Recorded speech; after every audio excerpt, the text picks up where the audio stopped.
bumi penuh kemuliaan-Mu. Jemaat silakan duduk kembali. Mari jemaat, sekali lagi kita berdoa sebelum kita merenungkan kebenaran firman Tuhan. Kami sungguh mengucap syukur ketika Engkau menganugerahkan kami firman-Mu ya Tuhan, sehingga ini menjadi pedoman kebenaran untuk kehidupan kami yang gelap ini. Tuhan, kami rindu setiap kami datang ke tempat ini tidak sia-sia. Berikan setiap kepada hati kami ya Tuhan, satu kehausan dan kelaparan akan kebenaran firman-Mu. Biarkan firman-Mu itu menjadi sesuatu yang selalu kami rindu-rindukan dan selalu kami cari-cari. Dan firman-Mu itulah yang menjadi terang di dalam kehidupan kami. Sore hari ini Tuhan, sekali lagi kami ingin merenungkan firman-Mu di hari Ibu ini. Kiranya kuasa Roh Kudus yang bekerja di dalam setiap hati kami, supaya hati kami seperti tanah yang subur, yang siap ditaburi oleh benih kebenaran firman Tuhan. Kuasailah setiap kami pribadi lepas pribadi ya Tuhan, baik setiap kami jemaat yang mendengarkan maupun hamba-Mu yang menyampaikan. Di dalam nama Tuhan Yesus Kristus kami berdoa. Amin. Selamat sore Bapak Ibu Saudara sekalian, Shalom. Saya mengucapkan selamat Hari Ibu bagi setiap kita ibu di tempat ini. Mari kita di hari yang indah ini menikmati firman Tuhan yang hari ini terambil dari Ulangan pasalnya yang ke-6 ayat 5-9 dan 2 Timotius 1 ayatnya yang ke-5. Ulangan pasal yang ke-6 ayat yang ke-4, demikian bunyi firman Tuhan. Dengarlah hai orang Israel, Tuhan kita, Tuhan itu Allah kita, Tuhan itu Esa. Kasihilah Tuhan Allahmu dengan segenap hatimu dan dengan segenap jiwamu dan dengan segenap kekuatanmu. Apa yang kuperintahkan kepadamu pada hari ini haruslah engkau perhatikan.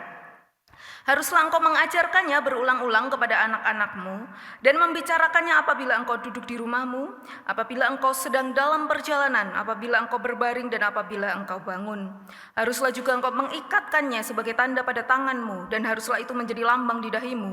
Dan haruslah engkau menuliskannya pada tiang pintu rumahmu dan pada pintu gerbangmu. Satu bagian lagi dari 2 Timotius pasalnya yang pertama ayat yang ke-5. Sebab aku teringat akan imanmu yang tulus ikhlas, yaitu iman yang pertama-tama hidup di dalam nenekmu Lois dan di dalam ibumu Yunike, dan yang aku yakin hidup juga di dalam dirimu. Sedemikian jauh pembacaan firman Tuhan. Bolehkah saya minta lampu depan dinyalakan? Ya, terima kasih. Saudara-saudara sekalian, hari ini kita sedang merayakan Hari Ibu. Saudara, di Amerika ada sebuah gereja bernama Ventura Missionary Church. Ya, gereja ini boleh dibantu. Gereja ini adalah saudara gereja yang memiliki sekolah Kristen TK, SD yang cukup favorit, berkualitas, sekaligus dikenal mahal. Nah, saudara, seperti sekolah pada umumnya, next.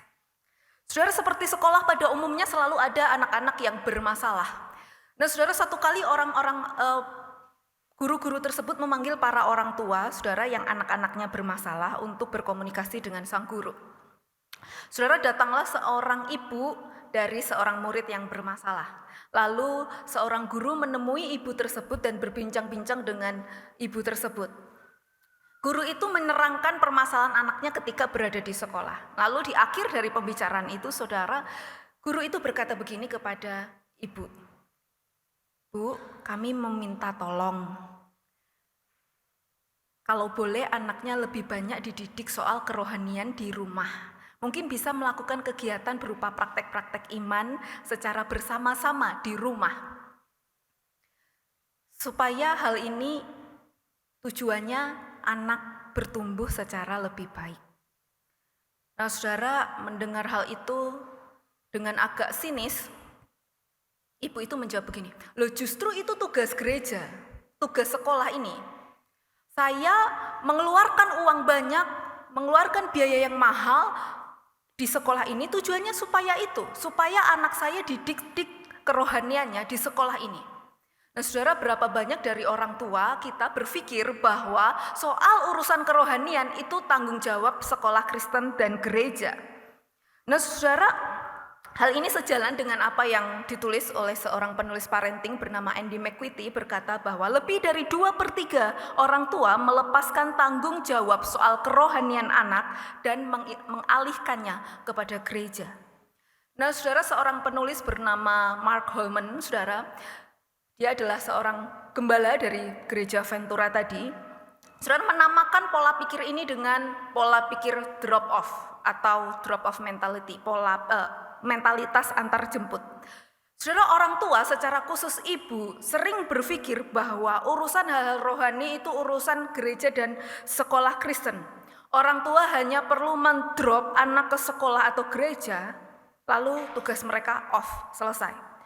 Orang tua memastikan hanya asal anak ikut kelompok kecil di gereja, asal anak ikut sekolah minggu dan remaja di gereja, asal kita menyekolahkannya di sekolah Kristen yang baik, maka soal kerohanian itu tugasnya mereka. Tugas kita sebagai orang tua selesai setelah mengantar.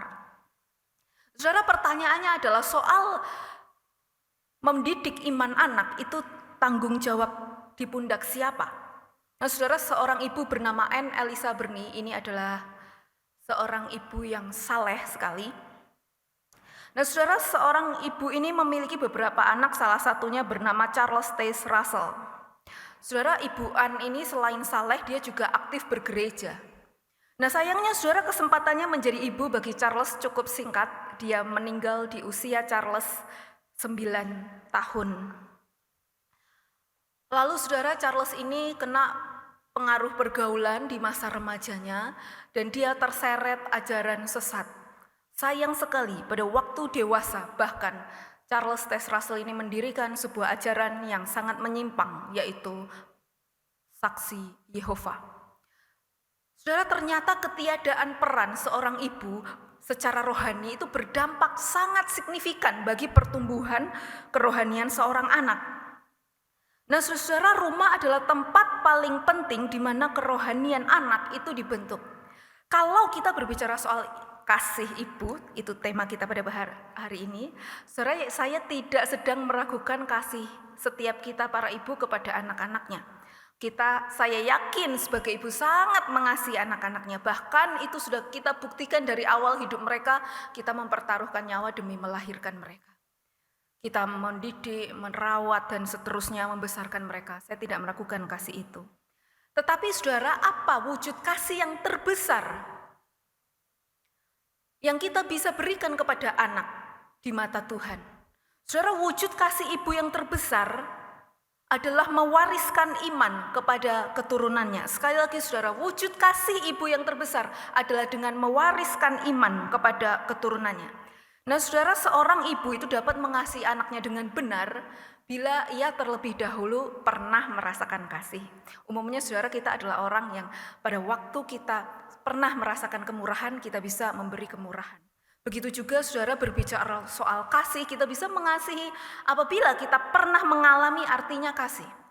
Nah, saudara, Ulangan pasal yang ke-6 ayatnya yang ke-5, Allah sedang memerintahkan bangsa Israel untuk mengasihi Tuhan.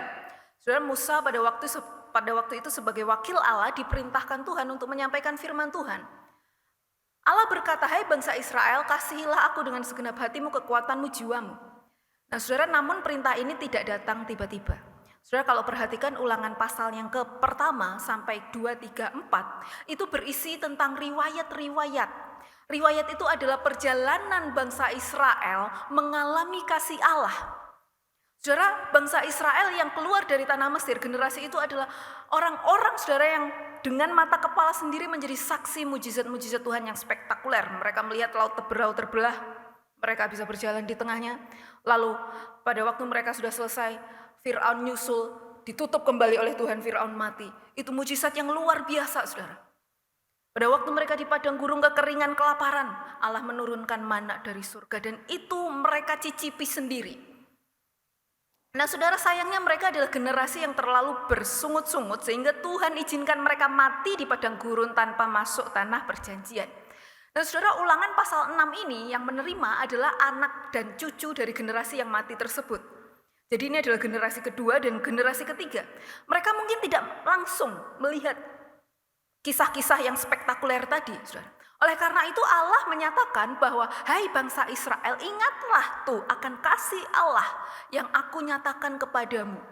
Ulangan pasal yang pertama sampai 4. Oleh karena itu saudara, Tuhan ingin berkata begini, hai bangsa Israel, aku mengasihi engkau.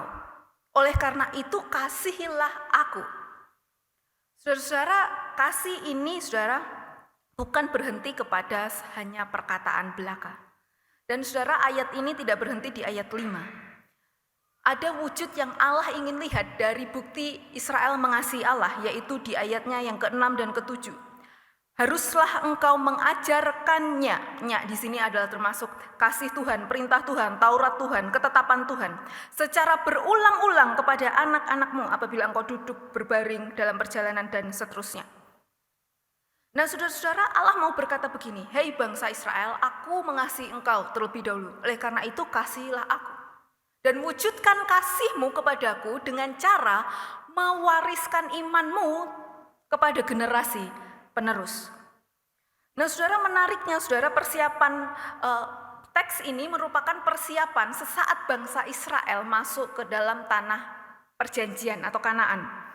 Nah saudara, ternyata persiapan ini berkaitan dengan pengajaran firman Tuhan di rumah-rumah. Artinya saudara, bangsa yang besar nanti saudara ketika sudah menaklukkan Kanaan, Israel itu menjadi bangsa yang lebih besar lagi. Nah sebelum ke situ, bangsa yang besar ini terdiri dari rumah-rumah atau keluarga-keluarga yang mewariskan iman kepada keturunannya. Begitu juga saudara, gereja yang besar, yang kuat, yang sehat terdiri dari para orang tua yang mewariskan iman kepada anak-anaknya. Saudara, pada bagian ini orang tua bukan hanya diminta mengajarkan sopan santun, ilmu sosial, dan lain-lain, walaupun itu penting. Tetapi orang tua saudara diminta untuk mengajarkan perintah Tuhan secara terus-menerus. Tujuannya saudara jelas, supaya bangsa Israel generasi ke depan mengenal dan mengasihi Allah. Nah saudara, ini dengan kata lain merupakan perintah Allah kepada bangsa Israel untuk melakukan pemuritan berbasis keluarga. Nah pemuritan berbasis keluarga inilah saudara yang akan secara efektif menentukan apakah bangsa Israel di waktu ke depan, di generasi-generasi seterusnya, mereka tetap mengenal dan mengasihi Allah atau tidak. Saudara, ini perintah yang sangat penting. Saudara, saya ingin kita menyoroti dua orang ibu di perjanjian baru yang sangat paham dan melakukan perintah Ulangan 6 ini. Mereka adalah ibu-ibu orang Yahudi, yaitu Lois dan Eunike. Saudara, Lois adalah nenek dan Eunike adalah mama dari Timotius. Timotius adalah seorang hamba Tuhan muda melayani di Efesus yang dikenal sangat baik. Saudara, dikatakan di 2 Timotius 3 ayat 15, Timotius itu sudah mengenal firman Tuhan sejak kecil. Saudara, kok bisa Timotius mengenal firman Tuhan sejak kecil? Tidak lain, tidak bukan, itu adalah warisan dari Lois dan Eunike. Saudara, kalau kita memperhatikan konteks Eunike, sebenarnya Eunike bukan dalam kondisi yang ideal sebagai seorang ibu untuk mewariskan iman. Hal ini terjadi karena dia punya suami yang tidak seiman. Saudara, dari Kisah Rasul pasal 16 kita bisa dapati bahwa suami Eunike atau papa dari Timotius ini adalah orang Yunani, orang tidak percaya. Saudara, hanya informasi saja, orang Yunani Romawi kepercayaannya itu percaya dengan banyak dewa-dewi. Sedangkan orang Yahudi percaya kepada Allah yang Esa, orang Kristen percaya kepada Yesus Kristus. Ya, Yahudi Kristen ini Eunike, tentunya imannya berbeda jauh dengan suaminya, bahkan praktek-praktek imannya tabrakan. Jadi apa yang saya mau katakan bahwa Eunike sekali lagi saudara bukan dalam kondisi yang ideal sebagai ibu untuk mewariskan iman kepada keturunannya. Saudara, faktanya Timotius itu walaupun mamanya Yahudi, dia tidak disunat. Saudara, Paulus satu kali mengajak Timotius untuk ikut perjalanan misi, baru itu Paulus minta, hendaknya kamu disunat. Sebelumnya tidak disunat. Mengapa saudara? Padahal bagi orang Yahudi itu ada 2 hukum wajib. Yang pertama Taurat, yang kedua sunat. Saudara, para penafsir mengatakan, dan saya setuju dengan hal ini, bahwa kemungkinan papa dari Timotius atau suami Eunike itu melarang hal itu. Saudara, kalau kita berefleksi, saudara, saya secara pribadi berefleksi, kondisi saya sebagai ibu lebih ideal daripada Yunike, karena saya adalah pasangan yang seiman. Saudara, bagi para ibu di tempat ini yang datang duduk bersama suaminya, puji Tuhan, berarti kita pasangan yang seiman, kita sebagai ibu lebih ideal daripada Yunike untuk mewariskan iman. Saudara, saya berkata begini bukan berarti bahwa bagi kita yang belum menikah, pasangan dengan orang yang tidak seiman itu boleh atau benar. Tidak, ya, berulang kali Paulus mengingatkan hendaknya kamu menjadi pasangan yang seiman. Allah di PL berkali-kali mengingatkan jangan kawin campur dengan kaum penyembah berhala. Saudara, jelas menikah dengan orang seiman itu kehendak Tuhan. Tetapi pada realitanya, saudara, ada pasangan pasutri yang suaminya tidak percaya dan istrinya percaya. Dan ini tidak menjadi alasan untuk istri tersebut tidak mewariskan iman kepada anak-anaknya. Saudara, satu hal yang indah saya lihat di GKPJ, saya mengenal beberapa ibu. Ada yang seorang ibu punya 1 anak, ada yang ibu punya 3 anak, ada yang ibu punya 4 anak. Suami dari ibu-ibu itu semua tidak percaya Tuhan. Namun saya melihat, saudara, ibu-ibu ini mengenalkan anaknya kepada Tuhan. Dan bukan hanya salah satu anak, semua anaknya diperkenalkan kepada Tuhan. Ini adalah sebuah panggilan yang indah kepada setiap kita, para orang tua dan para ibu-ibu. Kita ketika menjadi orang tua, kita sedang dipanggil Allah untuk melayani Dia. Ladangnya adalah rumah dan jemaatnya adalah anak-anak kita. Kita dipanggil untuk menjadi hamba Tuhan yang menginjili anak-anak kita mengenal Kristus, yang memuridkan mereka di dalam dasar-dasar kekristenan. Nah, saudara, hal ini senada dengan hasil survei, saudara. Ada sebuah lembaga bernama BRC atau Bilangan Research Center. Ini lembaga yang saat ini, saudara, ya sangat baik mengadakan penelitian kuantitatif kekristenan di Indonesia. Nah, dia satu kali, saudara, mengadakan penelitian meneliti kerohanian anak muda di Indonesia. Dilakukan kepada responden 4.095 anak muda usia rentang 15 hingga 25 tahun dari 42 berbagai kota di Indonesia. Ada satu pertanyaan yang menarik, saudara. Siapa yang paling berjasa menuntun mereka, dalam arti anak-anak muda ini, menerima Tuhan Yesus sebagai juru selamat? Saudara, hasilnya adalah 73% ayah atau ibu. 10% pendeta termasuk penginjil, maksudnya rohaniwan, 2% diri sendiri, 2% guru agama, selebihnya lain-lain di bawah 2%. Saudara, yang mau kita soroti hasil yang pertama. 70% lebih anak-anak muda mengenal Kristus lewat papa atau mamahnya. Dan ini adalah fakta lapangan yang sejalan dengan firman Tuhan. Saudara, pada waktu itu walaupun Musa sebagai hamba Tuhan bagi pemimpin bangsa Israel, saudara, bukan Musa yang diperintahkan Tuhan untuk mau didik iman anak-anak. Bukan karena Musa tidak mau, tetapi karena panggilan utama itu Allah bebankan kepada para orang tua. Saudara, hal ini, saudara, sejalan dengan apa yang Mark Holman tulis di dalam bukunya Church Plus Home tadi. Saudara, dia menulis begini. Dia mengadakan survei kepada gereja dan dia menulis bahwa pengaruh rohani paling signifikan dalam hidup seorang anak muda adalah ibunya. Nah, saudara, sebagai seorang ayah, Mark Holman ini awalnya kecewa. Kok realitanya seperti itu? Karena dia seorang ayah sekaligus pendeta lagi gembala. Namun saat itu juga dia terhibur karena dia berpikir bahwa memang tidak ada orang lain yang bisa menyaingi seorang ibu di dalam hal pengasuhan anak. Saudara, ayah juga berperan sangat penting di dalam mewariskan iman. Tapi itu kita bahas nanti ya, bulan depan di Hari Ayah. Saudara, orang tua khususnya ibu memiliki dampak sangat signifikan di dalam kehidupan anak. Mengapa, saudara? Karena dalam keadaan yang wajar tidak ada orang lain yang memiliki kedekatan hubungan dengan anak kecuali seorang orang tuanya, secara khusus ibunya.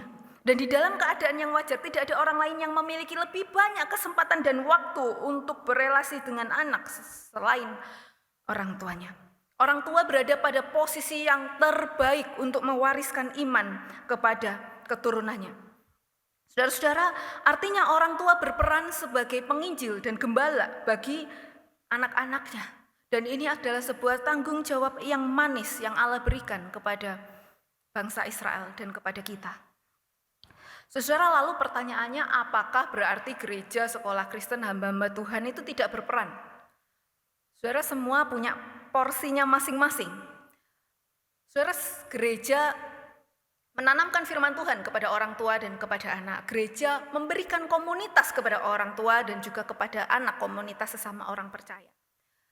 Saudara, namun saudara, beban utama untuk mengajarkan iman terletak kepada orang tua. Nah, gereja dipanggil untuk memperlengkapi orang tua supaya orang tua bisa mewariskan iman kepada keturunannya. Gereja menjadi wadah fasilitator ketika orang tua punya tantangan dan pergumulan soal mewariskan iman.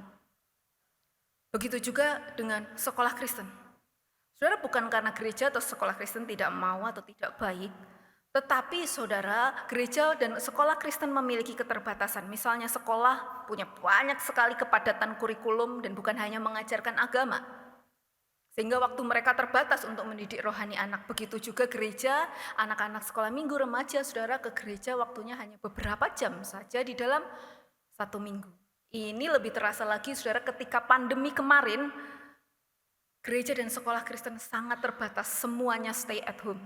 Jadi tidak salah, saudara, ketika Allah memberikan perintah untuk mewariskan iman ini kepada orang tua. Nah, saudara-saudara, sampai di sini mungkin kita berpikir, aduh, bukankah mendidik anak, apalagi soal rohani, itu sesuatu yang sulit? Ya, saya setuju. Namun mari kita ingat, saudara, di poin awal tadi, bahwa ada kasih Allah yang mendahuluinya. Saudara, kasih Allah lah yang menolong kita untuk mewariskan iman kepada anak. Saudara, para orang tua yang secara pribadi bertobat, artinya mengenal kasih Kristus, mengalaminya secara pribadi di dalam kehidupannya, mereka pasti tidak bisa untuk tidak mewariskan itu, meneruskan itu kepada anak-anaknya, saudara. Saudara, seorang anak paling berbahagia bila ia memiliki ibu yang telah merasakan kasih Allah. Karena ibu tersebut pasti akan meneruskan kasih itu kepada anaknya. Saudara, kesaksian pribadi, pada waktu saya dikaruniai status sebagai seorang ibu, tentunya saya sangat bersuka cita.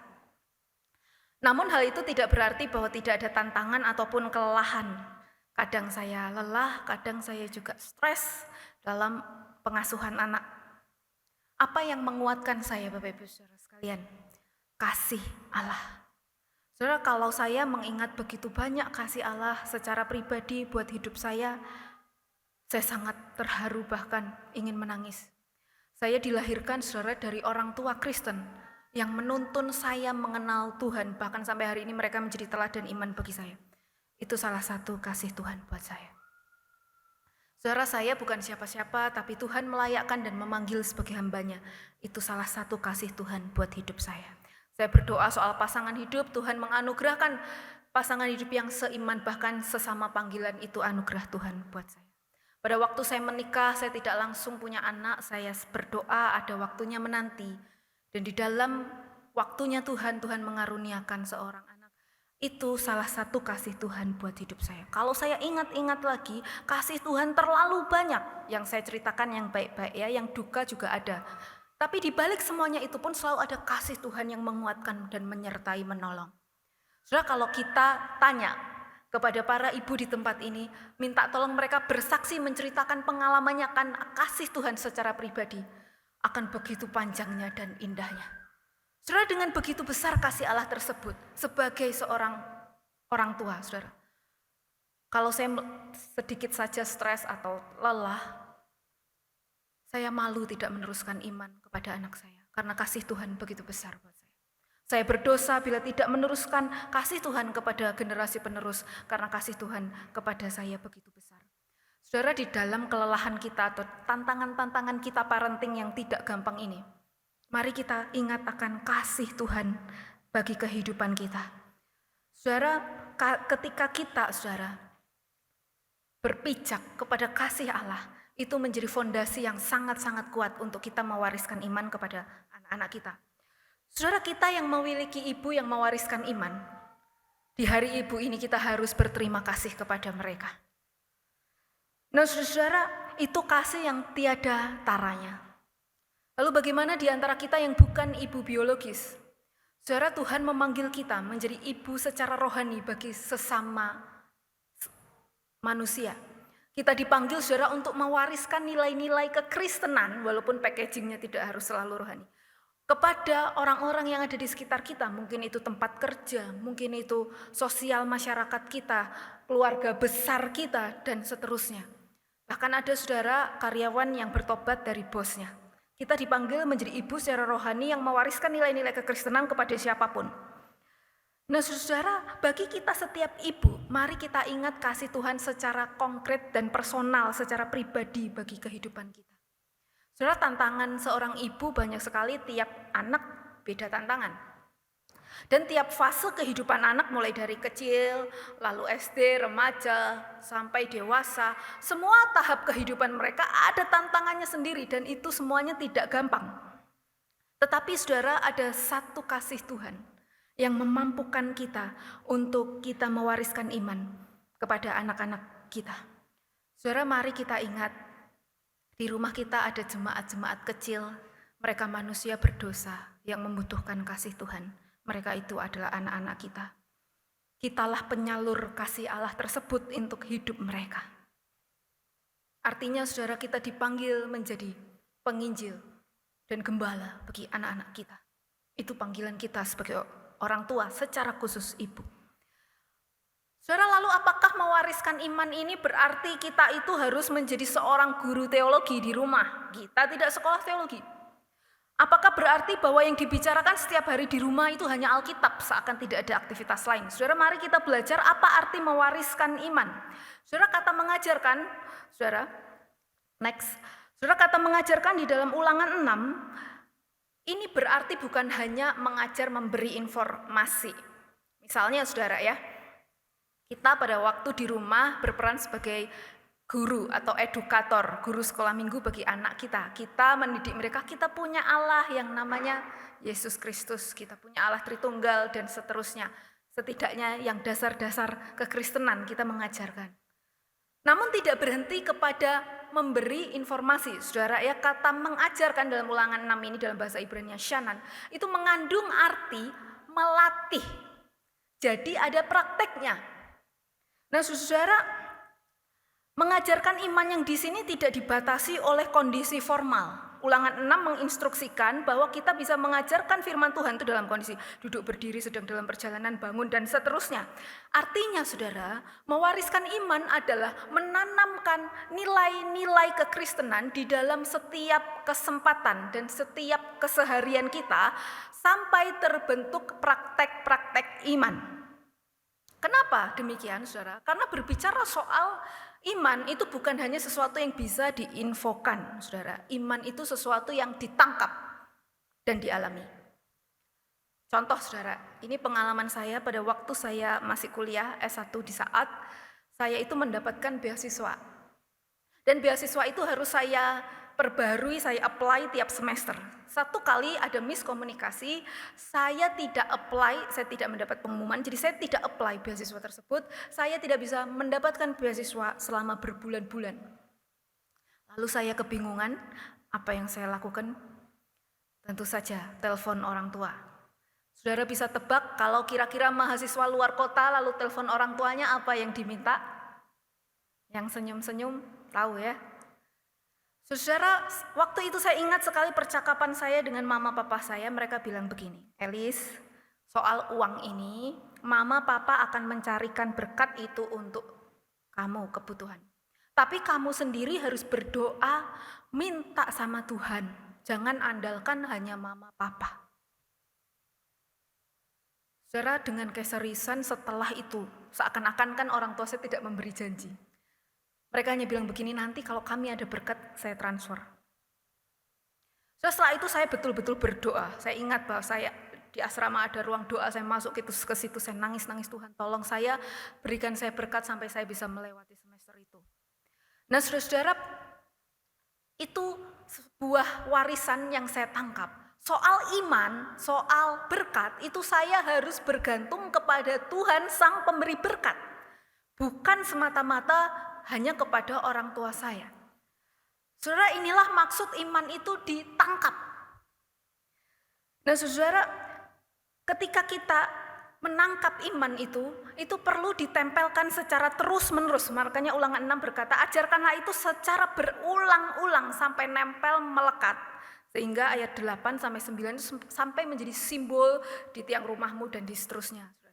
Artinya nilai-nilai kekristenan itu diajarkan, ditangkap, dan sampai menjadi simbol kekristenan kita yang hidup. Melekat kuat di dalam hidup kita. Ibu-ibu di tempat ini, mari kita lebih hati-hati di dalam segala praktek hidup iman kita. Karena itulah yang ditangkap anak dan yang kita wariskan. Saudara, saya secara pribadi lebih terpicu untuk marah ketika sudah menjadi orang tua ini. Gampang untuk tidak sabar. Tetapi saya menyadari bahwa ketika saya terlalu cepat marah, saya sedang mewariskan ketidaksabaran kepada anak. Saudara, bila kita misalnya sebagai orang tua tidak pernah berdoa, tidak pernah atau jarang sekali membaca Alkitab, maka kita sedang mewariskan nilai bahwa berelasi dengan Tuhan itu tidak terlalu penting. Kalau kita di dalam kehidupan kita hanya menomorsatukan uang dan kepintaran saja, maka kita sedang mewariskan kepada anak-anak bahwa ya yang penting dalam kehidupan itu hanya itu. Tuhan itu hanya salah satu sisi kehidupan saja, bukan sumber dan pusat kehidupan. Saudara, apa yang kita lakukan ditangkap dan diwariskan kepada anak. Nah, peran mewariskan iman ini, saudara, sangat baik dilakukan oleh Louis dan Eunice. Di dalam 2 Timotius 3:15, saudara, Paulus mengatakan, Timotius, ingatlah bahwa dari kecil engkau sudah mengenal kitab suci. Saudara, kata dari kecil terjemahan literal dari sejak lahir. Paulus sedang tidak membesar-besarkan hal ini, saudara, karena orang Yahudi itu mengajarkan Taurat itu anaknya harus menghafal. Jadi sejak dini anak-anak Yahudi itu menghafal Taurat PL. Saudara, sehingga saudara Timotius dikatakan mengenal kitab suci. Mengenal di sini juga mengandung arti mengalami kitab suci.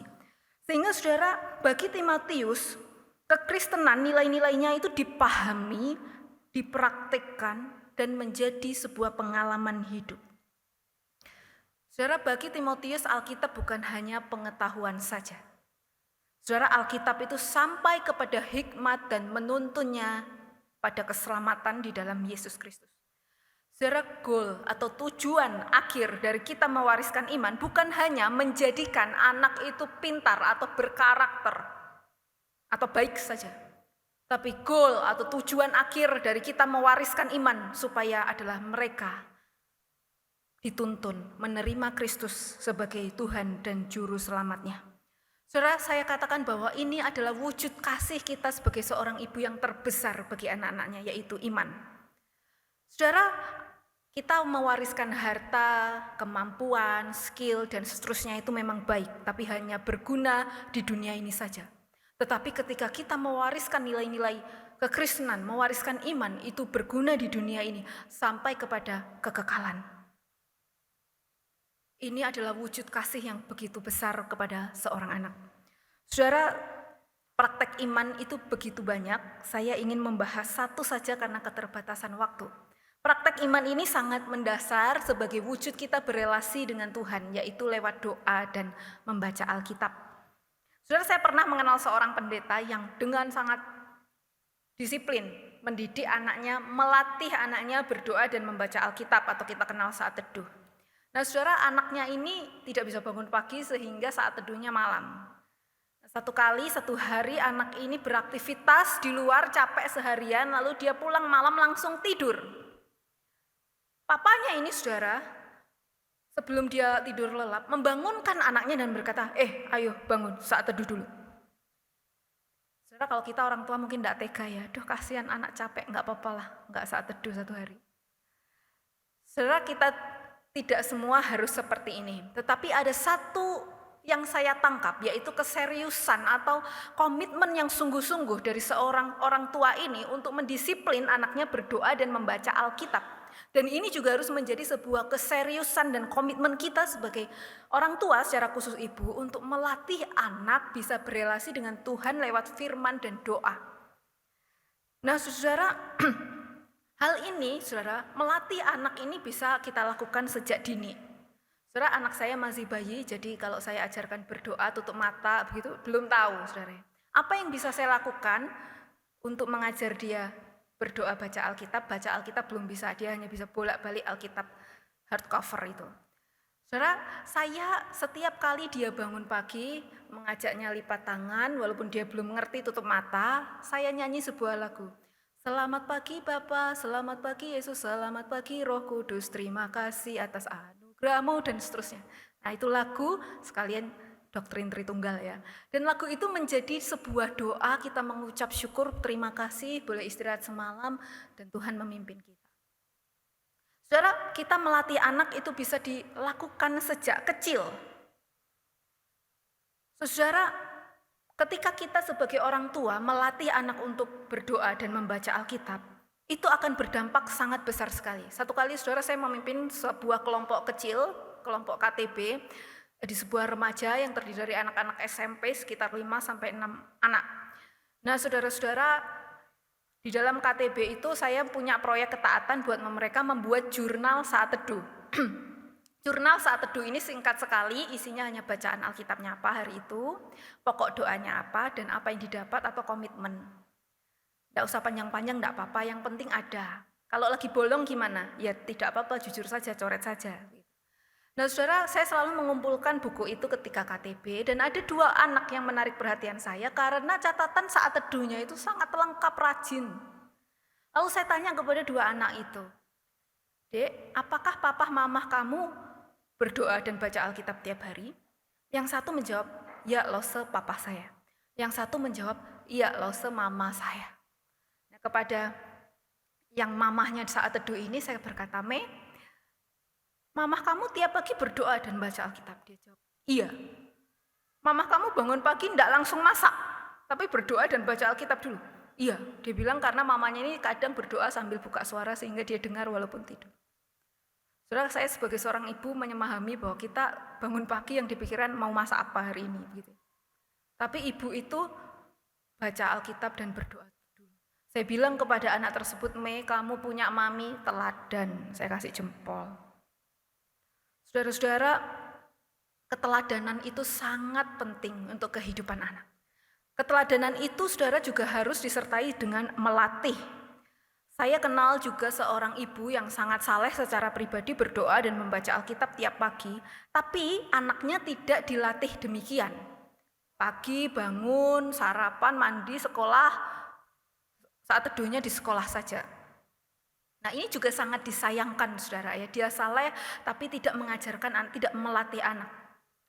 Nah saudara, berdoa dan baca Alkitab ini adalah sebuah praktek iman yang mendasar, yang perlu kita latihkan kepada anak. Baik keteladanan maupun melatihkan, kedua-duanya harus berjalan bersama akan efektif. Nah saudara, ketika seorang ibu mewariskan iman kepada anak, dampaknya akan sangat besar sekali. Saudara, Lois dan Eunike melakukan peran itu dan dampaknya luar biasa. Saudara, ini adalah profil Timotius. Dia seorang hamba Tuhan. Yang pertama, dia dikenal baik di Listra dan seterusnya. Bapak Ibu saudara bisa baca. Dan yang terakhir saudara, dia disebut Paulus. Dia dipanggil oleh Paulus sebagai the godly man. Manusia saleh, manusia yang mencerminkan Kristus. Dan hal ini saudara senada dengan hasil penelitian BRC. Ada pertanyaan kepada anak muda, apakah orang tua kalian sungguh-sungguh di dalam Tuhan? 20% menjawab salah satu saja, 70% menjawab iya dua-duanya. Nah yang menjawab iya dua-duanya ini dampaknya besar sekali, saudara. Bagi anak-anak yang punya warisan iman dari orang tuanya, saudara, mereka cenderung memiliki tujuan hidup yang jelas, memiliki persekutuan yang akrab dengan Tuhan, memiliki tingkat keuletan dan ketahanan iman yang lebih besar. Saudara, kita tidak pernah tahu seberapa besar dampak apa yang kita wariskan kepada anak-anak kita. Saudara, pertanyaannya, kok saya kelihatannya masih jauh dari hal ini. Bagaimana kalau kita belum melakukannya? Atau saudara, anak-anak kita sudah besar, lalu pergi keluar kota dan tidak bersama kita lagi. Saudara tidak perlu berkecil hati. Yang namanya mewariskan iman itu long maraton, perjalanan panjang seumur hidup kita. Selama kita masih hidup, masih ada kesempatan dan prosesnya belum berhenti. Saudara, mewariskan iman juga adalah perjalanan kita bersama-sama dengan anak, belajar mengenal Tuhan dan mengasihi Tuhan. Terakhir, saudara, ada seorang ibu bernama Monica. Saudara, ibu ini ibu yang saleh dan dia mengajarkan firman Tuhan kepada anaknya bernama Aurelius. Saudara, Aurelius ini sebenarnya telah menjadi Kristen, namun hidupnya itu rusak karena pergaulan. Sebelumnya, saudara, dia adalah Aurelius Agustinus. Saudara, Aurelius ini pada masa muda dia sangat liar, bahkan dia menghamili seorang perempuan dan tidak menikahinya. Nah, perempuan mana, saudara, sebagai seorang ibu yang tidak hancur hatinya memiliki anak yang tidak bisa hidup dalam tata moral yang baik? Apa yang Monica bisa lakukan? Dia berdoa dan berdoa. Saudara, dia berdoa tahun demi tahun sampai akhirnya setelah dia berdoa 9 tahun, Agustinus ini bertobat. Dia, saudara, adalah Aurelius Agustinus, bapak gereja yang perannya sangat besar di dalam perkembangan sejarah kekristenan di abad-abad awal. Saudara, doktrin-doktrin yang kita warisi saat ini, doktrin Tritunggal, Duinatur Kristus dan seterusnya, itu adalah formulasi warisan dari Agustinus ini. Saudara, saya tidak sedang menceritakan pengalaman pertobatan Agustinus, tapi saya mau menyoroti mamanya yang dengan tidak jemu-jemu dan tidak putus asa secara tangguh berdoa buat anaknya. Dan di dalam waktunya Tuhan, Allah menyatakan anugerahnya kepada Agustinus dan dampaknya Agustinus itu sangat luar biasa. Saudara, dedikasi doa dan air mata seorang ibu tidaklah sia-sia. Saudara, bila kita sebagai ibu kita sudah merasa mengusahakan segala sesuatu yang terbaik untuk mendidik anak kita, namun anak kita belum sesuai harapan. Saudara, yang namanya perjalanan iman ada waktunya tidak baik. Namun masih ada satu peran rohani yang masih bisa kita lakukan, yaitu berdoa. Saudara, doa adalah salah satu wujud warisan iman kita. Saya percaya, saudara, di dalam ketekunan kita, satu kali Tuhan akan menyatakan karyanya bagi anak kita. Kasih Kristuslah yang memampukan kita untuk mewariskan iman kepada anak-anak kita. Dan di dalam anugerah Tuhan, Allah lah yang akan memimpin anak kita sampai kepada pengenalan akan Kristus dan diselamatkan. Mari kita berdoa, semoga firman Tuhan hari ini menjadi berkat bagi kita semua. Tuhan, firman-Mu berhenti sampai di sini. Sekarang tiba saatnya bagi kami untuk merenungkannya di dalam hati dan melakukannya. Kami percaya Tuhan, walaupun firman-Mu sudah kami berhenti di sini, kami dengar, tetapi Roh Kudus-Mu terus berkarya di dalam setiap hati kami. Untuk boleh memampukan kami melakukan apa yang sudah kami tangkap. Tuhan, jadikanlah setiap orang tua di tempat ini para teladan iman, prajurit-prajurit Kristus yang mewariskan iman kepada generasi-generasi penerus. Dunia ini membutuhkan orang-orang Kristen yang luar biasa di waktu ke depan, dan prajurit terdepannya adalah orang tua yang mewariskan iman kepada anak-anak.